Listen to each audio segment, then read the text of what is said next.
نرخی تەماتە لە بازاڕەکانی سلێمانیدا بەرزبوونەیەکی بەرچاوی بەخۆیەوە بینیوە. لە علوەی شارەکە نرخی 1 کیلۆ تەماتە 1500 دیناری تێپەڕاندووە و تا دەگاتە دەستی کڕیار نرخەکەی دەگاتە نزیکەی 2000 دینار. ئەم گرانبوونە وای کردووە بەشێک لە فرۆشیاران دەست لە مامەڵەکردن بەم بەرهەمەوە هەڵبگرن. تو خۆت ئەیە بە چەند لەوێ؟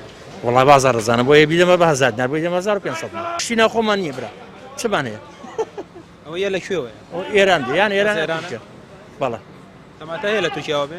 تەماتە لە تورکیاوە ناتەوە ئەمساڵ بەس ئەو 1300 دینارەکەش زەرەری بووە نییە 1000 پارە و قاچاقی و دنیاە کە دەنەمجایەتەم دی ئەنا خۆی بە ئاسانی بێتم دیوا کیلوێ لەوانەیە 800 دینار 700 دینار ساڵ وایە پاری شواب هەرم ساڵ وایە پار گرانە بێ بەڵام ئەچێتە 1000 دینار لە 1000 دینارەکەی 4 ڕۆژ ناگەێنێتێتەوە 500 نەبووە بگاتە 1300 با بۆ کوڕە چووەتە 2000 ڕوبەکەمیش ئەو هێشتا ئیمساڵی شەکەی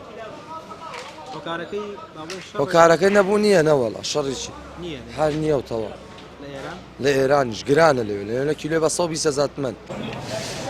هۆکاری سەرەکی ئەم گرانیە بۆ کەمبوونەوەی هەناردە لە ئێرانەوە دەگەڕێتەوە. هەرێمی کوردستان کە لە ڕێگەی حەوت مەرزی فەرمی و نافەرمیەوە بازرگانی لەگەڵ ئەم وڵاتە دەکات ئێستا ڕوبەڕووی بڕیاری قەدەغەی هەناردە و باجی زۆر بۆتەوە.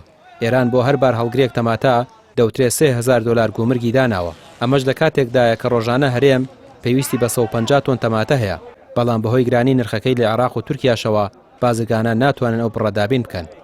نایە ئەوەی کە دیەتیش تەبعاً لەوە چێ بە شتێک ڕەت کرێ لە حدودەکانی ئێرانەوە لە خاچی ئێرانەوە لای خۆمانەوە ئاساییە فترێ لەمە پێش قەدەغەکردنەکەی لەسەر هەڵگیرا ئاسایی هاوردەکردنی لێرەوە بەس جوور و باجێکی هەیە بەس لە وڵاتی ئێرانەوە قەدەغی هاورا نادەکردنی جگە لە ئێران کوێی ترمان هەیە بێت تەماتە وڵی شوێنی کەمان هەیە نزیکترین شوێن تورکیا ئەلم تەماتەیە 2000ەکەی گەربێنین بێرە بۆ علوە 2000 بۆ علوە ببێن بەس وڵاتی چەنە 2000 بەرەو ژووترەکەوێت ترەوەش ئەوکەوێتەوە سەر فرۆشیارەکە ئێمە ناتوانین تهدیدی کەینەوەیان وڵی خۆمان تقریبا ئەچێتە نزیک لە مانگی 5 وازام تێپەڕەکانجا تەماتەی سامەڕەوەمان پێگا و دوای ئەچێتە هەولێر و دوێنم بۆ 1200 بۆ ئەمڕۆ بە 400 یعنی لە ئێرانیش نرخەکەی تەماتە بە تایبەتی ئەمساڵ وەزانم ئەم تەسیری لافاو باران لێی داوە ئەوەی کە بەری هەبەر هەتاوەکەیە تاسیری لێکردو کەمە یا ساڵان ئەم وەختە ئێمە تەماتە ئێرانمانە بە 500 بۆ 600 ئەمڕۆ 200 دیناری تێگرام بوو تاوان گرام بۆ لەبەری کە نییە لە ئێرانیشان نییە تەمات.